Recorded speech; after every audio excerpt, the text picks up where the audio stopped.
The Hartwell Conservatory of Music was one of those places where dreams were made and broken every single day. It sat on a beautiful green campus with tall windows and stone walls that had seen hundreds of talented musicians walk through its doors. Students came from all over the world to study here. Parents saved their whole lives just to send their children to this school. And the teachers here believed they were training the next generation of musical legends. But in the middle of all this talent and ambition, there was one woman who nobody ever noticed. Her name was Elena Vasquez, and she was 42 years old. She worked as a janitor at the conservatory. Every evening, when the students packed up their instruments and the professors locked their office doors, Elena would come in with her cleaning cart. She mopped the marble floors. She emptied the trash cans. She wiped down the piano keys that students had touched all day long. And she did all of this without making a sound dot to everyone at the conservatory. Elena was invisible. Students walked past her without saying hello. Professors never learned her name. When she pushed her cart down the hallway, people stepped aside like she was just another piece of furniture being moved from one room to another. She wore the same gray uniform every day. Her dark hair was always pulled back in a simple ponytail, and her face carried the kind of tired look that comes from years of hard work and little rest. But if anyone had taken the time to really look at Elena, they might have noticed something different about her. They might have seen the way her eyes lit up whenever she heard music coming from the practice rooms. They might have noticed how her fingers sometimes moved slightly, almost like they were pressing invisible keys. And they might have wondered why a simple cleaning woman seemed so deeply affected by the sound of a piano. The truth was that Elena had a secret she had buried so deep inside herself that sometimes even she forgot it was there. 30 years ago, in a small country far away from here, there was a little girl who could play the piano like an angel. She started learning when she was just 4 years old. Her father, a music teacher with gentle hands and a kind heart, noticed that his daughter had a gift.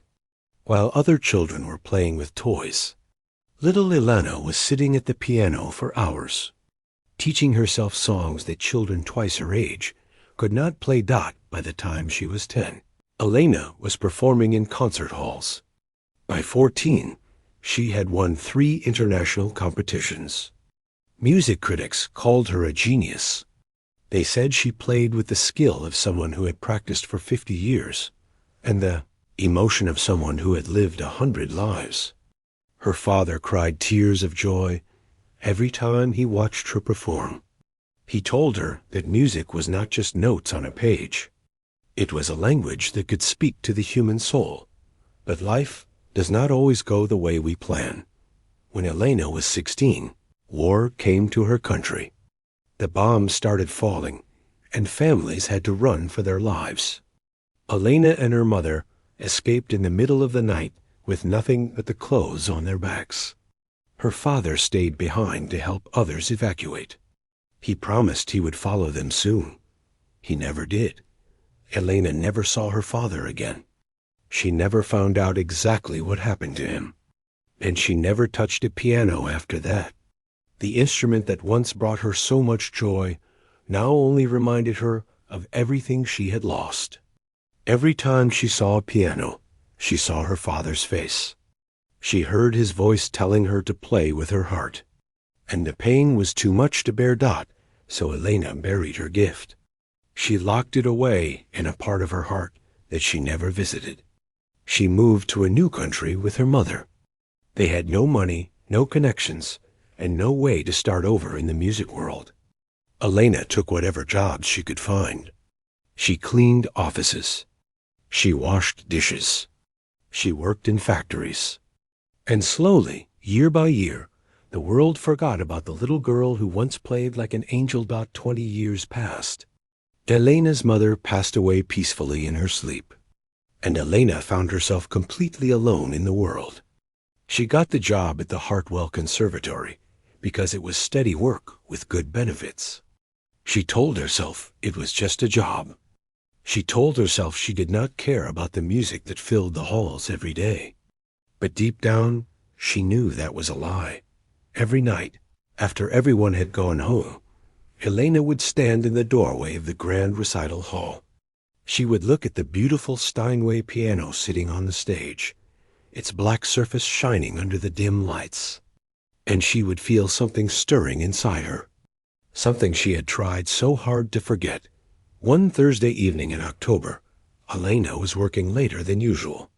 A pipe had burst in one of the bathrooms, and she had spent hours cleaning up the mess. By the time she finished, it was almost midnight. The entire building was dark and silent. Even the security guard had gone home. Elena pushed her cart down the empty hallway, her footsteps echoing against the marble floor. She passed the recital hall and stopped. The door was slightly open, and there, sitting on the stage, was the piano. It seemed to be calling to her. She told herself to keep walking. She told herself it was just an instrument. It could not hurt her, but her feet would not move. Instead, they carried her through the door and down the aisle between the empty seats. Before she knew it, she was standing at the edge of the stage, looking up at the piano like it was an old friend she had not seen in decades. Her hands were shaking as she climbed the steps. Her heart was beating so fast she could hear it in her ears. She sat down on the bench and placed her fingers on the keys. They felt cool and smooth, exactly how she remembered. For a long moment, she just sat there.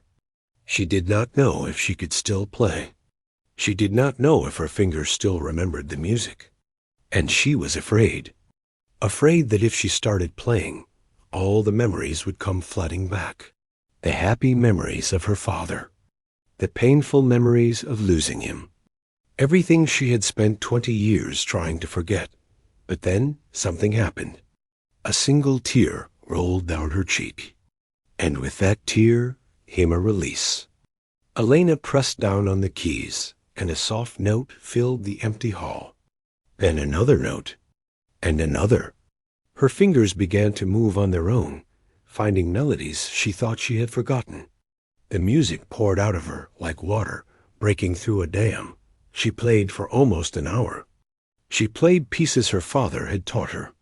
She played songs from her childhood competitions. She played with her eyes closed and tears streaming down her face.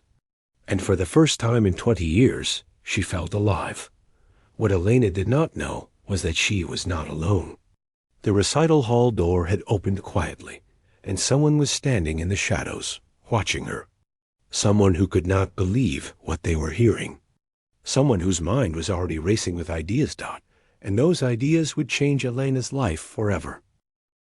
The person standing in the shadows that night was a young student named Timothy Chun. He was 20 years old and studying violin at the conservatory. He had forgotten his phone in the practice room and come back late to get it. When he heard the piano music coming from the recital hall, he thought one of the professors was practicing. But when he peeked through the door, he saw the cleaning woman sitting at the Steinway, playing like nothing he had ever heard before. Timothy stood frozen for almost 10 minutes, barely breathing. He had grown up around classical music his whole life. His parents were both musicians. He had attended concerts in Vienna and Paris and New York, but he had never heard anyone play with such raw emotion. It was like the woman was not just playing the piano. She was speaking through it. Every note carried a weight that made his chest feel tight.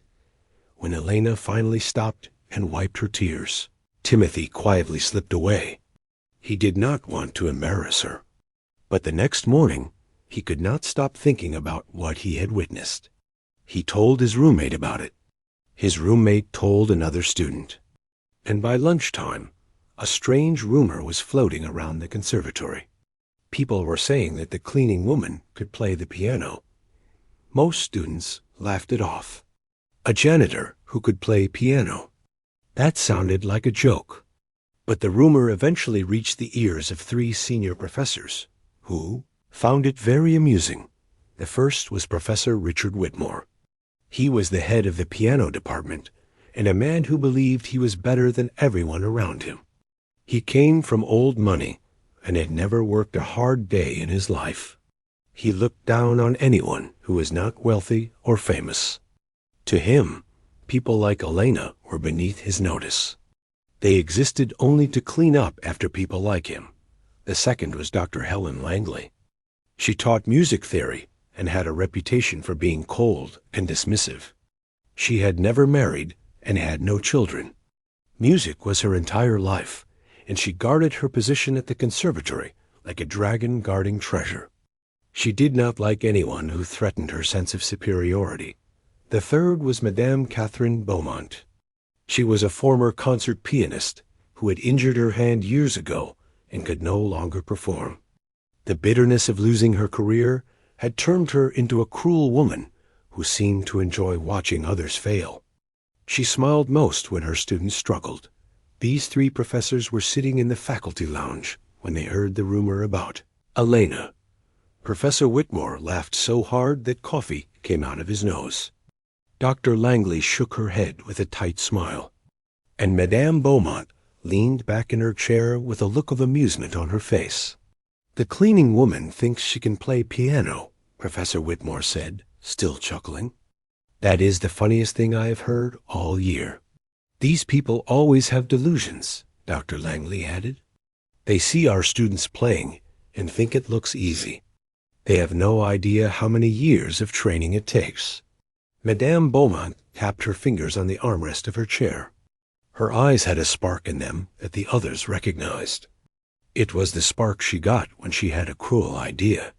"You know," she said slowly, "the charity gala is this Saturday.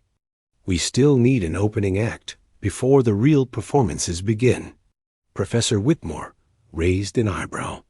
"What are you thinking?"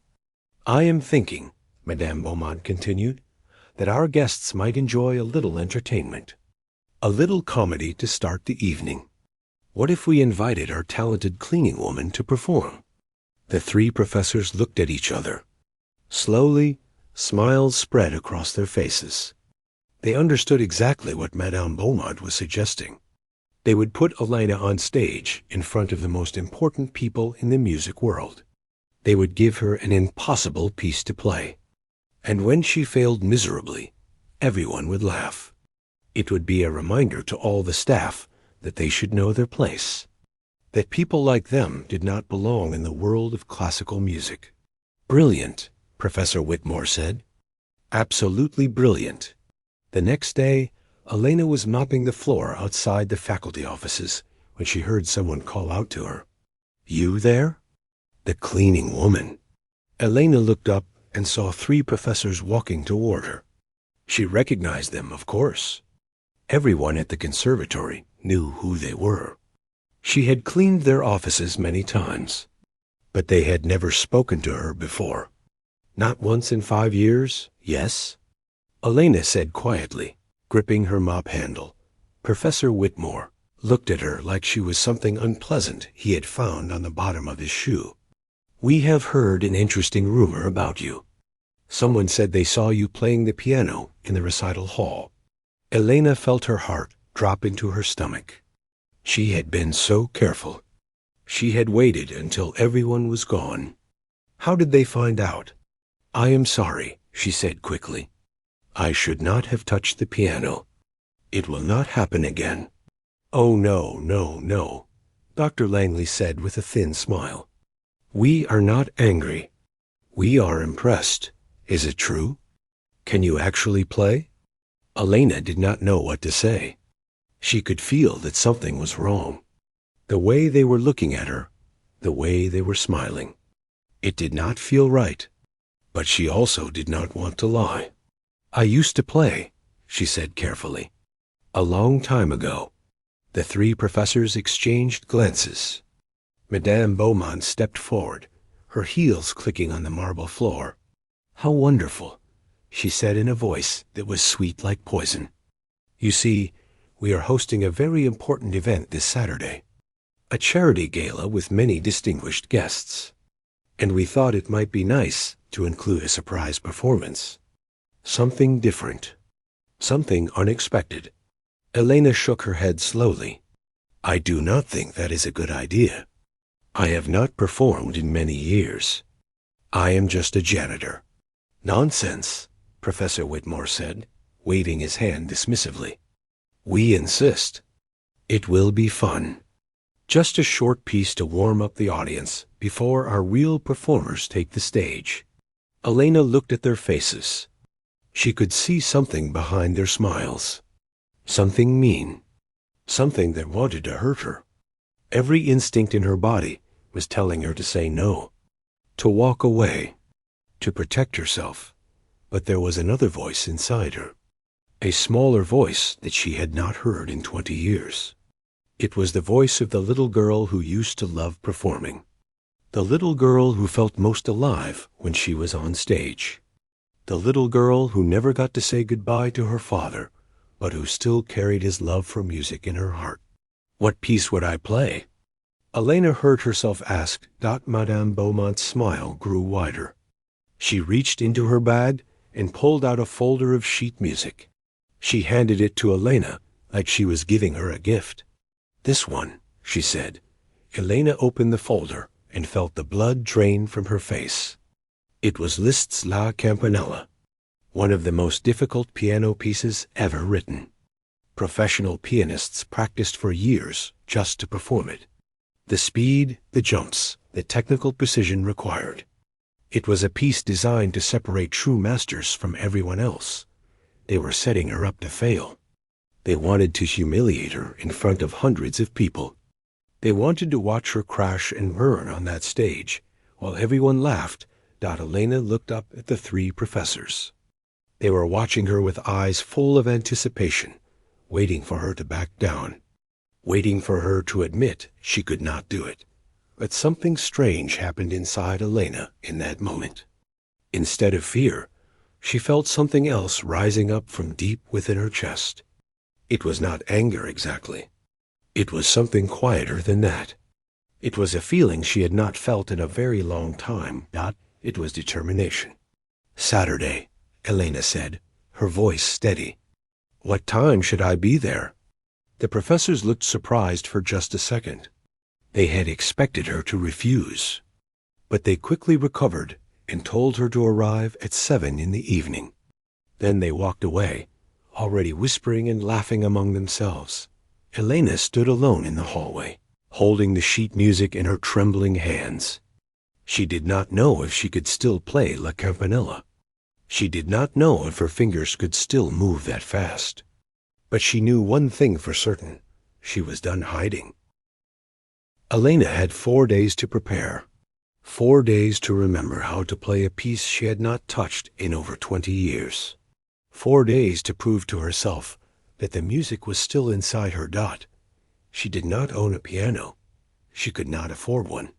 Her small apartment had just enough room for a bed, a tiny kitchen, and a chair by the window where she liked to sit and watch the rain. So she did the only thing she could do. She practiced in her mind. Every night after work, Elena would sit in that chair and close her eyes. She would picture the piano keys in front of her. She would hear the music in her head. And she would move her fingers through the air, playing an invisible piano while the sounds of La Campanella echoed in her memory. It was a technique her father had taught her when she was young. He used to say that music lives in the heart first and in the fingers second. If you can hear the piece perfectly in your mind, your hands will know what to do. Elena had not believed him back then. She was just a child who wanted to play. But now, sitting alone in her dark apartment, she understood what he meant. The memories came flooding back as she practiced. She remembered the first time she heard La Campanella. She was 12 years old, sitting in a concert hall with her father. A famous pianist from Russia was performing that night. When he played La Campanella, Elena felt like the whole world had stopped. The notes were so fast, so bright, so full of life. It sounded like bells ringing from heaven.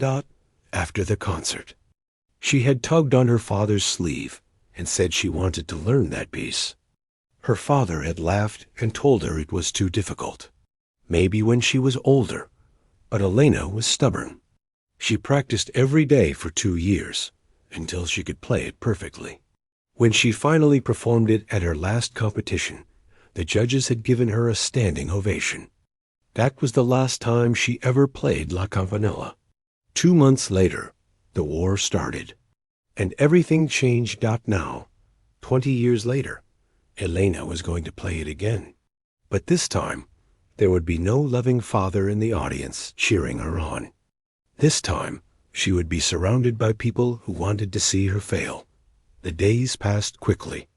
Elena continued her work at the conservatory during the day, mopping floors and emptying trash cans like nothing was different.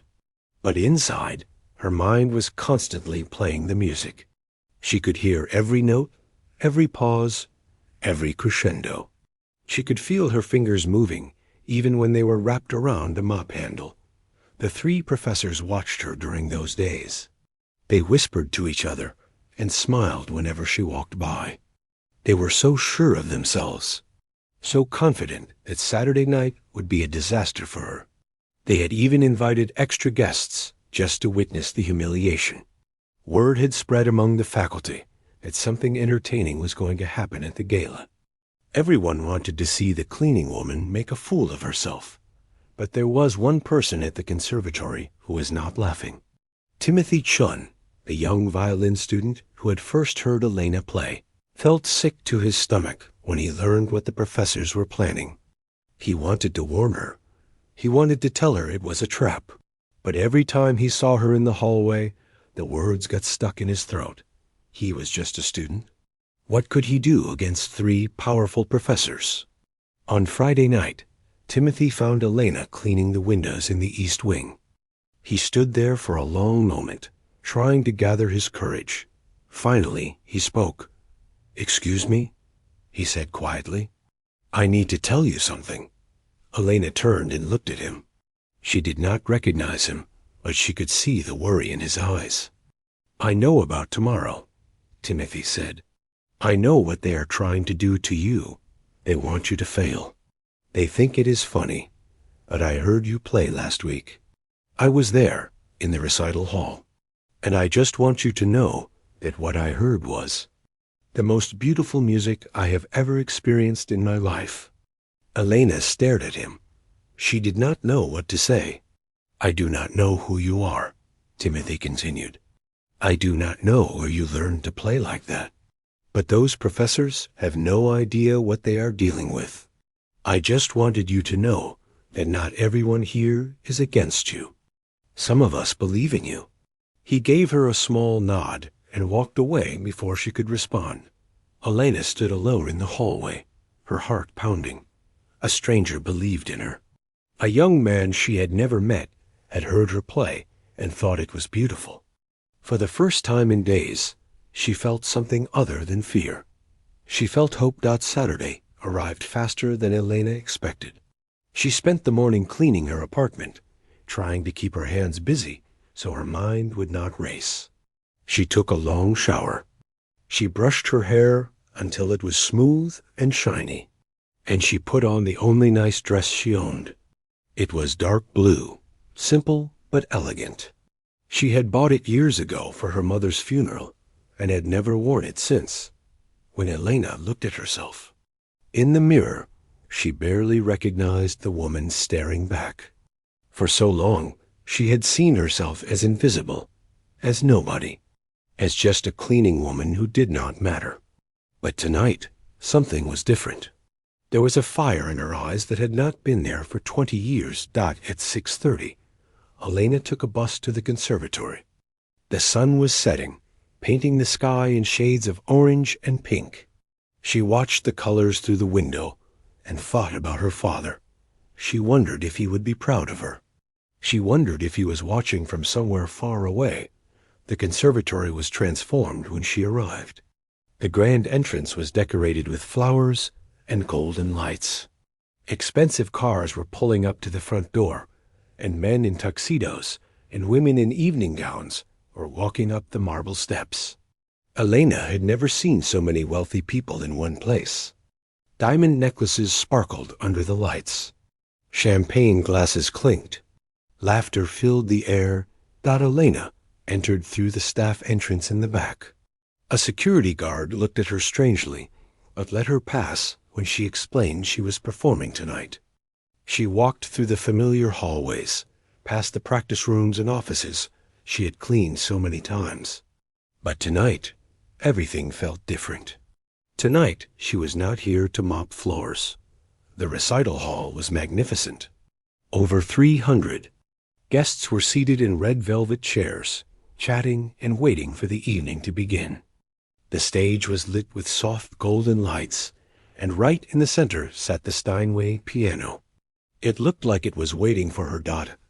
Elena found a spot backstage where she could watch without being seen. She saw the 3 professors in the front row, dressed in their finest clothes. They were laughing and shaking hands with important guests. Professor Whitmore kept glancing at the stage door with a smirk on his face. Dr. Langley was whispering something to the woman next to her. Madame Beaumont sat with her hands folded, looking like a cat waiting for a mouse to appear. The conservatory director walked onto the stage and welcomed everyone to the charity gala. He talked about the school's history and its commitment to musical excellence. Then he announced that the evening would begin with a special surprise performance. "We have a very unique guest tonight," he said, reading from a card that Professor Whitmore had given him. "One of our own staff members has volunteered to demonstrate her musical abilities. Please welcome Elena Vasquez to the stage." There was a smattering of confused applause. People looked at each other with puzzled expressions. Staff member? Was this some kind of joke? Elena took a deep breath. Her hands were trembling. Her knees felt weak. She could hear her heart beating so loud, she was sure everyone else could hear it too. She thought about running. She thought about disappearing through the back door and never coming back. She thought about all the reasons this was a terrible idea. But then she thought about her father. She heard his voice in her head, soft and warm, telling her to play with her heart. She felt his hand on her shoulder, the way he used to stand behind her when she practiced, and she stepped onto the stage. The lights were blinding at first. Elena could barely see the audience, but she could feel them watching her. 300 pairs of eyes, all waiting to see what this cleaning woman would do. She could hear whispers spreading through the crowd. She could see the professors in the front row, their smiles wide and expectant. Elena walked slowly toward the piano. Her shoes made soft sounds on the wooden stage. The distance from the wings to the piano bench felt like a mile. But she kept walking, one step at a time, until finally she was there. She sat down on the bench. She adjusted her position. She placed her fingers on the keys. The hall fell completely silent, and Elena closed her eyes. The first note rang out into the silence like a single drop of rain falling into a still pond. It was soft and clear and perfect. Then came another note, and another, and slowly, like a flower opening its petals to the morning sun, the music began to bloom. Elena's fingers moved across the keys with a gentleness that surprised even her. The opening of La Campanella was delicate, almost fragile. It sounded like tiny bells chiming in the distance. The notes floated up into the high ceiling of the recital hall and hung there like stars in the night sky. In the front row, Professor Whitmore's smirk began to fade. He had expected clumsy fingers and wrong notes. He had expected the audience to start laughing within the first few seconds. But this was not what he expected at all.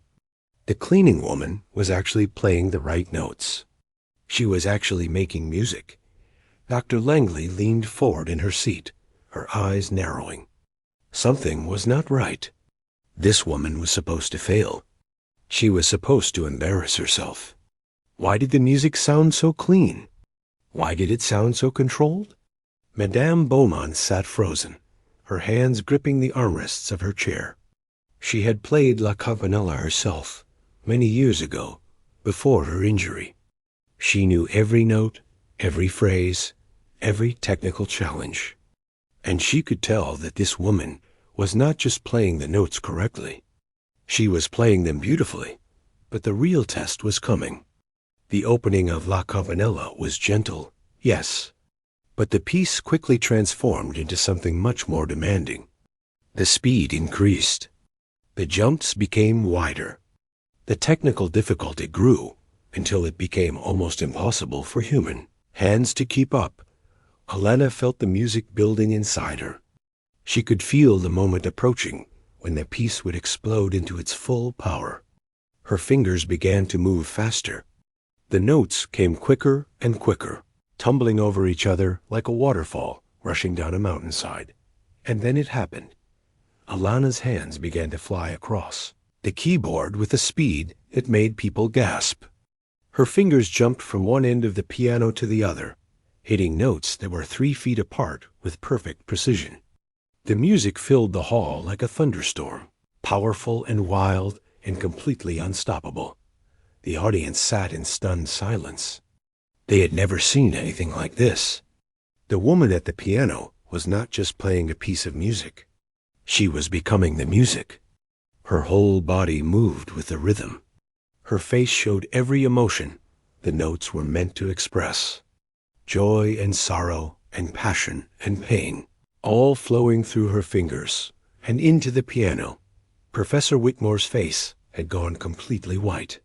His mouth hung open, but no words came out. This was impossible.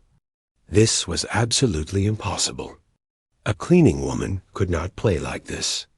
Nobody could play like this. He had studied piano for 40 years and could not play La Campanella at this level. Dr. Langley had tears forming in her eyes, though she would never admit it to anyone.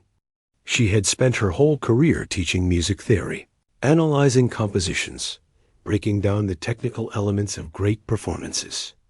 But she had never truly understood what music could be until this moment. This woman was not following the rules of music. She was breaking them and rebuilding them into something new. Madame Beaumont felt something crack inside her chest. It was the wall she had built around her heart after losing her ability to perform. For years, she had watched other pianists with jealousy and bitterness. She had convinced herself that no one could play as well as she once did. But now, watching this cleaning woman on stage, she realized how wrong she had been. This was what true talent looked like. This was what she had always dreamed of becoming, but never quite reached. In the middle of the audience, Timothy Chun was crying openly. He did not care who saw him. He had known Elena was special from that night in the empty recital hall. But even he had not been prepared for this. The music was reaching into his soul and touching something deep inside that he did not even know existed. Elena played on, lost in the music. She was no longer aware of the audience or the professors or the fancy decorations around her. She was somewhere else entirely. She was back in her childhood home, sitting at the old piano with her father standing behind her. She could feel his hand on her shoulder. She could hear his voice whispering in her ear, "Play with your heart, little one. Let the music speak for you." Tears were streaming down Elena's face now, but her fingers never missed a single note. The music built and built, climbing higher and higher until it felt like it would burst through the ceiling and reach the heavens above. The final section of La Campanella was the most difficult part, with cascading runs that required superhuman speed and accuracy. Elena did not just play this section. She conquered it. Her fingers moved so fast they were almost a blur. The notes rang out like a chorus of angels singing in perfect harmony. The sound filled every corner of the hall, wrapping around the audience like a warm embrace. And then, with one final triumphant chord, the music stopped. The silence that followed was deafening. For a moment, nobody moved. Nobody breathed. The entire audience sat frozen, as if they had just witnessed something that their minds could not fully understand. Elena slowly opened her eyes. Her hands were still resting on the keys, trembling slightly from the effort. She looked out at the sea of faces before her. She could not read their expressions. Were they angry? Were they disappointed? Had she made a mistake somewhere that she did not notice? Then, from somewhere in the back of the hall, someone started clapping. It was just one person at first. A single pair of hands coming together slowly, hesitantly. But then another person joined in. And another. And another. Within seconds, the entire hall had erupted into applause. People were rising from their seats. They were standing up, one by one, until the whole audience was on their feet. The applause grew louder and louder, mixed with cheers and shouts of amazement. Some people were crying. Others were laughing with pure joy. Everyone was looking at the small woman at the piano with expressions of wonder and disbelief. Alina sat there, overwhelmed by the response. She did not know what to do. She had not expected this. She had prepared herself for failure, for humiliation, for laughter and mockery. But not this. Never this. She stood up slowly from the piano bench. Her legs felt weak, like they might give out at any moment. She gave a small bow, the way her father had taught her so many years ago. And the applause grew even louder. In the front row, the three professors sat motionless, while everyone around them stood and cheered. Professor Whitmore looked like he might be sick. Dr. Langley was staring at the floor, unable to meet anyone's eyes. Madame Beaumont had not moved at all. She just sat there with tears running down her cheeks, her carefully constructed mask of cruelty finally broken. People were pushing forward, trying to get closer to the stage. They wanted to talk to Elena. They wanted to know who she was. They wanted to understand how a cleaning woman could play like a master. An elderly man in the third row was pushing his way through the crowd with unusual urgency. His name was Dr. William Harmon, and he was 82 years old. He had been a judge at international piano competitions for over 50 years. He had heard thousands of performances in his lifetime. And right now, his heart was beating faster than it had in decades, because he recognized her. He had seen those hands before. He had watched those fingers fly across a keyboard before. It was 30 years ago, at a competition in Prague. A young girl, barely 16 years old, had played the same piece with the same fire and the same soul. The judges had given her a perfect score. They had called her a once-in-a-generation talent. They had predicted she would become one of the greatest pianists the world had ever seen, and then she had disappeared. The war in her country had swallowed her whole, and the music world had mourned her as lost forever. But now, standing on this stage in her simple blue dress, she was back. Dr. Harmon finally reached the edge of the stage. He looked up at Elena with tears in his eyes. "My God," he whispered, loud enough for the people nearby to hear. "It cannot be. Elena Vasquez, the Phoenix of Prague, you are alive." The words echoed through the hall like a second thunderclap. The Phoenix of Prague. People who knew classical music understood immediately what that name meant. It was a legend, a ghost story that older musicians told younger ones. The tale of a teenage girl who played like she had fire in her veins, who won every competition she entered, and who vanished from the face of the earth when war consumed her homeland. For 30 years, people had wondered what happened to her. Some said she died in the conflict. Others said she escaped but gave up music forever. A few romantic souls believed she was still out there somewhere, waiting for the right moment to return. But nobody ever imagined they would find her mopping floors at a music school in America. The news spread through the hall like wildfire. People pulled out their phones and started searching her name. Within minutes, old photographs and competition videos were being passed around. There she was, a young girl with dark hair and bright eyes, sitting at a piano and playing with the same passion they had just witnessed. The resemblance was undeniable. The cleaning woman and the child prodigy were the same person. Elena stood on the stage, surrounded by chaos. People were calling her name. Cameras were flashing. Reporters who had come to cover the charity gala were now pushing forward with microphones and questions. She felt dizzy and overwhelmed. This was not what she had planned. She had only wanted to prove to herself that the music was still inside her. She had not expected the whole world to come rushing back. Dr. Harmon climbed onto the stage and took her hand gently. His eyes were filled with kindness and understanding. "I watched you play in Prague," he said softly, so only she could hear. "I was one of the judges. I gave you a perfect score that day. And I have spent 30 years wondering what became of you." Elena looked at this old man, who remembered her from another lifetime. Tears were falling down her cheeks, but she did not wipe them away. "I lost everything," she whispered. "My father, my home, my music. I thought that part of my life was over forever." Dr. Harmon shook his head slowly. "A gift like yours does not disappear. It was always there, waiting for you to reclaim it. And tonight you did." The conservatory director rushed onto the stage, looking flustered and confused. He had no idea what was happening. One minute he was introducing a staff member for what he thought was a light-hearted joke. The next minute he was standing in the middle of a historic moment. "I do not understand," he stammered. "This woman works here as a janitor. How is this possible?" From the front row, Professor Whitmore tried to slip away quietly.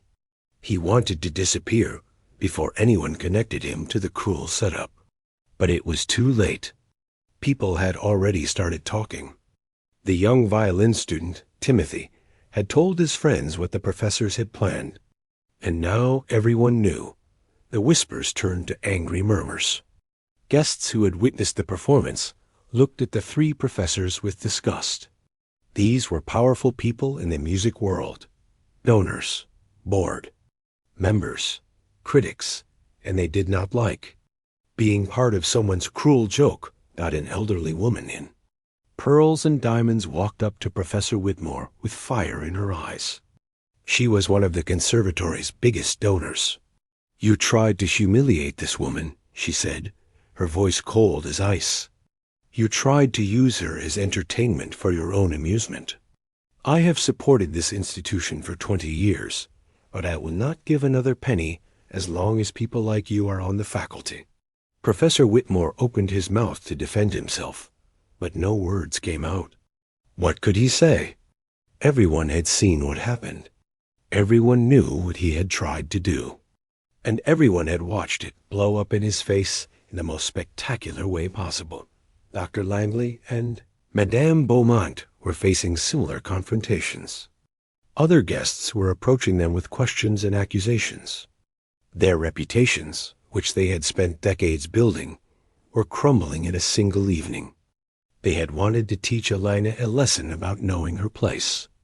Instead, they had taught everyone a lesson about their own cruelty. But Elena did not care about the professors. She did not want revenge. She did not want to see them punished. As she watched them squirm under the judgment of their peers, she felt no satisfaction, only sadness.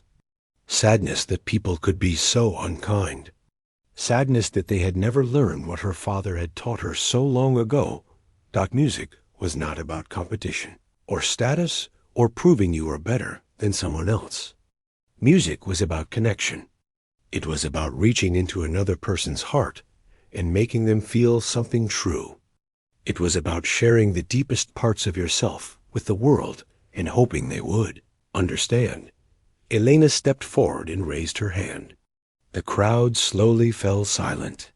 "Please," she said, her voice steady despite the emotions swirling inside her. "I did not come here tonight for recognition. I did not come here for fame or applause. I came here because I needed to find something I had lost. And I found it." She looked out at the sea of faces watching her. "For 20 years, I was afraid. Afraid of the memories. Afraid of the pain. Afraid that if I played again, I would fall apart completely. But tonight, I learned that the music never left me. It was always there, waiting. Just like Dr. Harmon said. She turned and looked at the three professors, who were standing at the edge of the crowd with shame written all over their faces. I know why you asked me to play tonight, Elena said quietly. I know what you expected to happen, but I want you to know that I am not angry. I feel sorry for you, because somewhere along the way, you forgot why we make music. It is not to feel superior to others. It is to connect with them, to share something beautiful, to remind each other that we are all human. The hall was completely silent. No one moved. No one spoke. Elena took a deep breath and continued. My father taught me that music is a gift we give to the world. It does not matter if you play in a concert hall or a living room. It does not matter if your audience is 1,000 people or just one. What matters is that you play with your whole heart. And that is what I will do for the rest of my life. The applause that followed was different from before. It was softer, more thoughtful. People were not just celebrating her talent.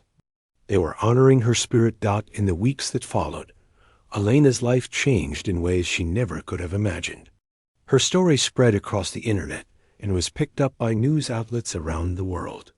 The video of her performance went viral, viewed by millions of people who were moved to tears by her playing and her story. Concert halls from New York to Vienna reached out with invitations. Recording companies offered contracts. The conservatory's board of directors held an emergency meeting and offered her a position as artist in residence.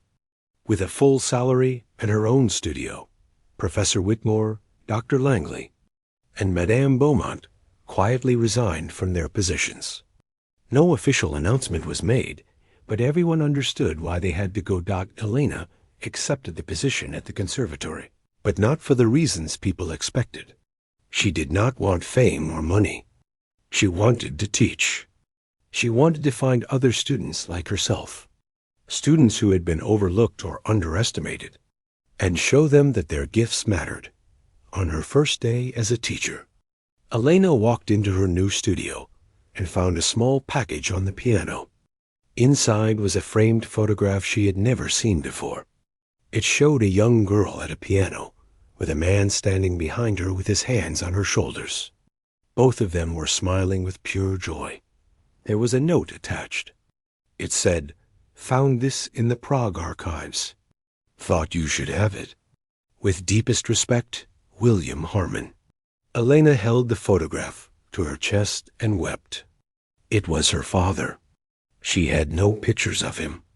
She thought they had all been lost in the war. But here he was, frozen in time, standing behind her with love in his eyes. She placed the photograph on her piano, where she could see it every day.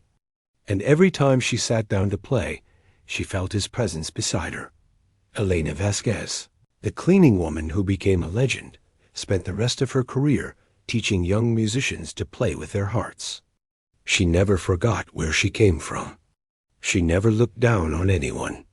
And she never stopped believing in the power of music to heal, to connect, and to transform.